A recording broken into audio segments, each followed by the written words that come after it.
Spotlight நேயர்களுக்கு அன்பான வணக்கங்கள். வணக்கம் சார். சொல்லுங்க சார். நீங்க விஜயகாந்த் ரசிகர், அந்த அபிமானி, இப்ப அந்த கட்சியுடைய நிலைமை எப்படி இருக்கு, எப்படி போகுது, அவங்க யாரோட போய் சேர்ந்தா பழைய நிலைமைக்கு வரலாம்? அதாவது நீங்க ஒரே ஒரு கேள்வி கேட்டீங்க, பழைய நிலைமைக்கு வரலாம்னு சொன்னீங்க. பழைய நிலைமைக்குல இதுக்கப்புறம் வர்றதுக்கு வாய்ப்பே கிடையாது சார். அது வாய்ப்பு ஏன் குறைவுன்னு கேட்டீங்கன்னா, விஜயகாந்த்ன்ற மாமனிதரை தான் நம்ம எல்லாருமே பார்த்தோம். விஜயகாந்தோடைய பிள்ளையோ, விஜயகாந்தோடைய மனைவியோ, விஜயகாந்தோடைய மச்சானையோ, மைத்துனரையோ நம்ம யாரையுமே நம்ம பார்க்கல. விஜயகாந்த்ன்ற ஒரு மகான், விஜயகாந்த்ன்ற ஒரு மனிதர், அவரை தான் நம்ம பார்த்தோம். இப்ப எப்படி ஆயிடுச்சுன்னா, விஜயகாந்த் பெயரை வைத்து தான் நீங்க வாக்கை சேகரிக்க முடியும். இப்ப நீங்க போயிட்டு இண்டிவிஜுவலா ஓட்டு கட்டினா யாரும் ஓட்டு போட மாட்டான். விஜயகாந்தோடைய பெயர், விஜயகாந்தோடைய நற்செயல்கள், விஜயகாந்த் பண்ண விஷயங்களை வைத்து நீங்க ஓட்டு கேட்கலாம்.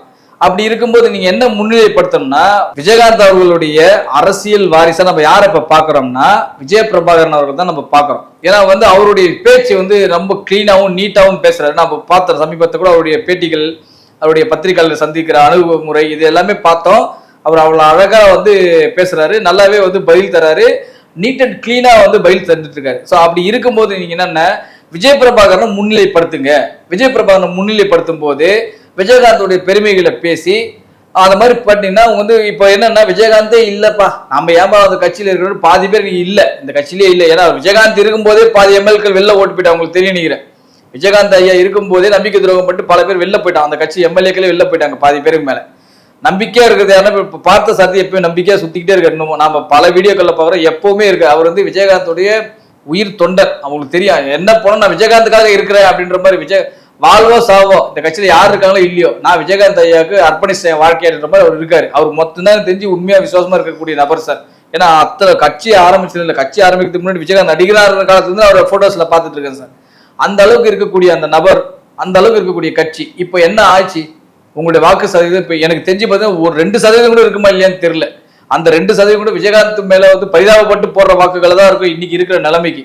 அந்த அளவுக்கு இருக்கும்போது என்னன்னா, விஜய பிரபாகரன் அவர்களை முன்னிலைப்படுத்துங்க. விஜய பிரபாகரன் அவர்களை முன்னிலைப்படுத்தும் போது தனது தந்தை முகம் அவருக்கு கண் முன்ன தொண்டர்களுக்கு தெரிய வரும். நிச்சயமா தெரிய வரும், தெரியாமலாம் இல்லை.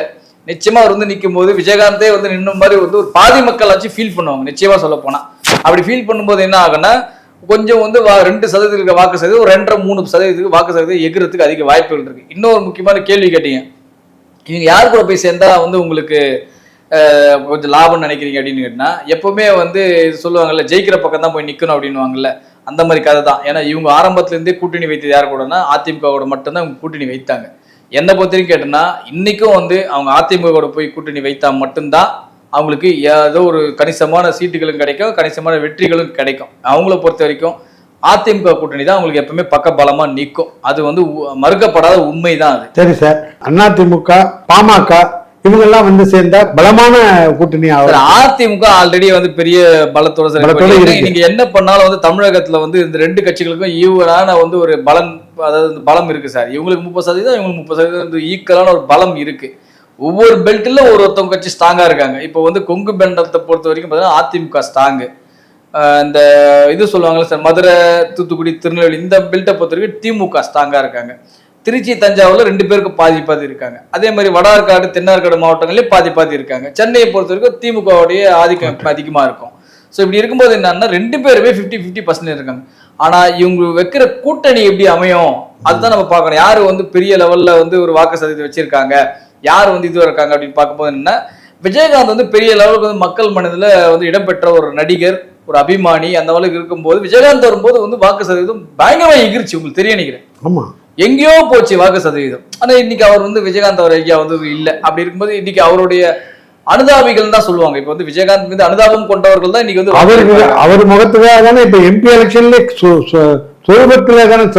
அதுதான் சொல்றேன். இப்போ விஜய பிரபாகரன் அவர்கள் விருதுநகர் தொகுதியில போட்டியிடும் போது கூட தமிழ்நாட்டிலே வெறும் 3000 ஓட்டு வித்தியாசத்துல தோத்த ஒரே எம்பி கேண்டிடேட் யாருன்னா விஜய பிரபாகரன் தான். ஏன்னா என்ன காரணம்னா, அது அதுவும் பாத்தீங்கன்னா விஜயகாந்த் மீது உள்ள ஒரு நல்ல செயலு, ஒரு அபிமானிகள், அதுதான் உண்மை. இன்னும் முக்கியமான விஷயம் என்னன்னா, அதே தொகுதியில ராதிகா போட்டிட்டனால்தான் இப்ப இந்த தலைவலி. ராதிகா போட்டியிடலன்னா இவர்தான் நிச்சயம் வின் பண்ணிப்பாரு. ஏன்னா ராதிகா அவர்களே கிட்டத்தட்ட 90,000 1 லட்சம் வாக்குகள் வாங்கியிருக்காங்க. இவர் 1.5 லட்சம் வாக்குன்னு வாங்கியிருக்காரு. இப்போ பாத்தீங்கன்னா ஒரு 3000 ஓட்டுல தான் அவர் தோத்தாரு. இப்ப ராதிகா நிக்கல, அந்த ஓட்டெல்லாம் இவரு தானே வந்திருக்காங்க. இப்போ அது ஒரு விஷயம் இருக்குல்ல. ஏன்னா பிஜேபி தனித்து தானே கூட்டணி இல்லாம தனித்து தானே போட்டிட்டாங்க. அவங்க தேவையில்லாம வாக்க பிரிச்சனால தான் இப்போ அவர் தோத்தது காரணமே. ஸோ அப்படி இருக்கும்போது இது எல்லாமே சேர்ந்து ஒண்ணா சேர்ந்தாங்கன்னா இவங்க வந்து நிச்சயமா வந்து இவங்களுக்கு வந்து ஒரு நல்ல வெற்றி கிடைக்க அதிக வாய்ப்புகள் இருக்கு. சரி சார், இப்ப இந்த எலெக்ஷன்ல இப்ப சீமான் ஓட்டு ரொம்ப ரொம்ப கம்மியா இருக்கு. அவர் ஏன் விஜய் வந்து அவ்வளோ சார் சீமான் அவர்கள் ஓட்டு கம்மியா இருக்கலாம் ஒண்ணும் கிடையாது, அவர் தந்திக்கவே இல்லை சார். இவங்களாவே ஒரு கற்பனை பண்ணிட்டு இருக்காங்க. போன எலெக்ஷன்ல வந்து ஒரு எம்பி எலெக்ஷன்ல என்ன வாங்கினாரு, 6% 7% வாங்கினாரு. அது வந்து இன்னும் கம்மியாச்சு எப்படி சொல்லலாம் நீங்க? இன்னொரு விஜய் வந்ததுனால இல்ல, விஜய் வந்தனால அவருடைய ஓட்டு சதவீதம் எப்படி குறையும் யார் சொன்னாங்க? இப்ப சீமான் கட்சி ஆரம்பி கமலஹாசன் தான் கட்சி ஆரம்பிச்சாரு. சீமானோட வாக்கு சதவீதம் குறைஞ்சிருச்சா? ஏறி தானே போச்சு நாளுக்கு நாள். இன்னும் சொல்ல போனா கமலஹாசனோட வாக்கு சதவீதம் கொஞ்சம் வந்தது. இன்னும் சொல்ல போனா சீமானுடைய வாக்குகள் வந்து என்னன்னா அது வந்து நாளுக்கு நாள் ஏறும். இப்போ ஒரு கட்சி புதுசா ஆரம்பிச்சாங்கன்னா இப்ப அவர் வந்து விஜய் அவர்களுடைய டார்கெட் சீமான் கட்சினா விஜய் வந்து சீமான் கட்சி 1% குறையதுக்கு வாய்ப்பு இருக்கு. விஜய் அவர்கள் வந்து எதிர்த்து பேசுறது எந்த கட்சியை பேசிட்டு இருக்காரு? அவர் திமுகவையும் மத்திய அரசையும் மாநில அரசையும் சாடிட்டு இருக்காரு. சோ மத்திய அரசையும் மாநில அரசையும் சாடும் போது நான் சீமானுக்கு என்ன இழப்பு? இவங்க 2 பேரும் தான் மாறி மாறி கத்திட்டு இருக்காங்க, சண்டை போட்டு இருக்காங்க. இப்ப அப்படி பார்க்கும்போது சீமான் கூட தான் விஜய் அவர்களை திட்டிட்டு இருக்காரு. அப்ப விஜய் கட்சியில் இருக்கவங்க பாதி பேர் சீமானுக்கு ஓட்டு போட்டுருவாங்களா? நீங்க யோசிச்சு பாருங்க. நீங்க அப்ப விஜயோட வாக்கு சதவீதம் குறைஞ்சிட்டு எடுத்துக்க முடியுமா? கிடையவே கிடையாது. இப்ப வந்து இன்னும் தேர்தல் சந்திக்கல. விஜய் அவர்கள் கட்சி ஆரம்பிச்சிருந்தாலும் சீமானுடைய அப்படின்னா விஜய் அவர்கள் வந்து சீமானை எதிர்த்து கட்சி ஆரம்பிச்சிருக்காரா இல்ல சீமானை எதிர்க்குதான் கட்சி அரசியல் களத்துக்குள்ள வந்திருக்காரா? இல்ல. சோ அவருடைய களம் என்பது வேறு, இவருடைய களம் என்பது வேறு. சோ இதுவரைக்கும் அவர் போட்டிட்டதுக்கு பிறகுதான் தெரியும் சீமான் அந்த அளவுக்கு வந்து மேல ஏறி இருக்காரா இறங்கி இருக்காருன்றது. அடுத்த தேர்தல் சந்திக்கணுமே, இன்னும் சந்திக்கலையே அவரு. குறைஞ்சிச்சுன்னு சொல்ல முடியும். தனியா நின்று ஜெயிக்கவே முடியாது சார். இப்ப இருக்கிற சூழ்நிலையில மும்முனை போட்டி வந்துருச்சு. இப்படி இருக்கும்போது அவர் ஏன் அதிமுக பக்கம் வந்து நின்று சார் அவருடைய கொள்கை என்னன்னா அவர் வந்து எந்த காலத்துல எந்த நேரத்துல கூட்டணி இல்லை அப்படின்னு தான் சொல்லியிருக்காரு. அவர் கூட்டணி நான் வரமாட்டேன், தனித்து தான் போட்டிடுவேன்னு சொல்லியிருக்காரு. அவருடைய அஜெண்டா என்னவா இருக்குன்னா அவர் தனித்து போட்டிட்டு இருக்கிற வாக்கு சதவீதத்தை பிரிக்கணும். அது எந்த கட்சிக்கு பிரிக்கிறான்றது நமக்கு தெரியாது. ஒண்ணு அதிமுக இருந்து பிரிக்கிறாரா இல்ல ஏடிஎம்கே டிஎம்கே இருந்து பிரிக்கிறான்றது நமக்கு தெரியாது. அவருடைய விஷயம் என்னன்னா சார் அது அவருக்கே தெரியும் சார், ஜெயிக்க மாட்டாரு. எப்படி சார் ஜெயிப்பாரு? நீங்க அவர் ஜெயிக்க மாட்டேன்னு தெரிஞ்சு வேஸ்ட். எதுக்கு மக்கள் சார் மக்களுக்கு என்ன பிரயோஜனம்? அவர் மக்களுக்கு பிரயோஜனத்துக்கு வரலையே. அவரு உனக்கு செல்வாக்கு தான் கூடும் சார். நான் ஒன்னேன்னு கேட்கிறேன், அவர் வந்து தனித்து தான் போட்டிடுன்னு சொல்லிட்டாரு. இதுல மக்களுக்கு என்ன பிரச்சனை இருந்தா அவருக்கு என்ன அதை பத்தி அவர் கவலைப்பட போறாரு? வாக்கு சதவீதத்தை பிரிக்கணும், ஒண்ணு இந்த கட்சியோ இல்ல அந்த கட்சியோ. அவருடைய எண்ணமே அதுதானே. அவர் சார் மக்களுக்கு நல்லது பண்றவரா இருந்தா நேத்து ஒரு பேச்சு நீங்க ஒரு பேச்சு பேசுவாரா? முதல்ல நீங்க பதில் சொல்லுங்க. நேத்து என்ன பேசுறாரு? இவர் தான் விஜய் ஆதரித்து பேசுறாரு, என் தம்பி வரான்னாரு. அவர் வந்து மைக்ல சும்மா கத்திக்கிட்டே இருந்தாலும் இது பண்ணணும்னு உடனே அப்படியே ஜம்ப் ஆயிட்டாரு, மாறிட்டாரு. அப்படியே இவரு திரும்ப அவர் விமர்சனம் பண்ண ஆரம்பிச்சாரு. சரி, என்னை பொறுத்த வரைக்கும் விஜய்க்கு சீமான் தான் இங்க போட்டியே. விஜய்க்கு திமுக தான் போட்டி கிடையாது.